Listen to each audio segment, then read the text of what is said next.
Doctor, kidney സ്റ്റോണിന് ഹോമിയോപ്പതിയിൽ effective ആയിട്ടുള്ള ചികിത്സ ഉണ്ടോ?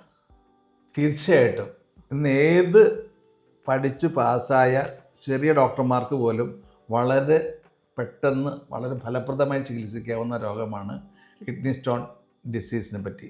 ഞാൻ എൻ്റെ ജൂനിയേഴ്സിനോട് പറയും, കിഡ്നി സ്റ്റോൺ രഹിത ഭാരതം ഹോമിയോപ്പതിയിലൂടെ എന്ന് ഞാൻ എൻ്റെ ജൂനിയേഴ്സിന് ക്ലാസ് എടുക്കാറുണ്ട്. അതുകൊണ്ട് ചെറിയ കുട്ടികളൊക്കെ ഇന്ന് വളരെ എക്സ്പെർട്ടാണ്. എൻ്റെ അടുത്ത് വരുന്നൊന്നുമില്ല, ആരുടെ അടുത്ത് പോയാലും വളരെ പെട്ടെന്ന് 5 mm വരെയുള്ള സ്റ്റോൺ വളരെ പെട്ടെന്ന് മാറിക്കിട്ടും. 5 mm without surgery? Without surgery. Kidney stone ഉള്ള എല്ലാവർക്കും ഒരേ മരുന്ന് തന്നെയായിരിക്കും കൊടുക്കുക? ഒരിക്കലും അല്ല.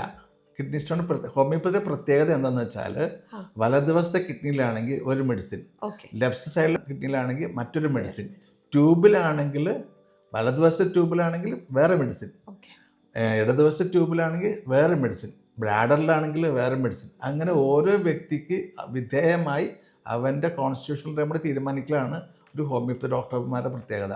അതുകൊണ്ട് നമുക്ക് 1, 2, 3 ഒരാഴ്ചക്കുള്ളിൽ സ്റ്റോൺ കൈ കിട്ടാറുണ്ട്. സിവിയർ പെയിനായിട്ട് രോഗി ഇറങ്ങി വരും. പിറ്റേ ദിവസം രാവിലെ നമ്മുടെ ക്ലിനിക്കിൽ വെച്ച് തന്നെ ഒരു മേത്ത് പോലും തൊടാതെ കയ്യിൽ സ്റ്റോണുകളായിട്ട് എടുത്തു വരുന്ന 100 കണക്കിന് അനുഭവങ്ങളുണ്ട്. അത് ഏത് ഹോമിയോപ്പതി ഡോക്ടർമാർക്കും ചെയ്യാൻ പറ്റും, ഞാൻ മാത്രമല്ല. അപ്പം ഒരു സ്കാൻ റിപ്പോർട്ടായിട്ട് മാത്രമേ ഡോക്ടറെ അപ്രോച്ച് ചെയ്താൽ മതി? മാത്രം മതി.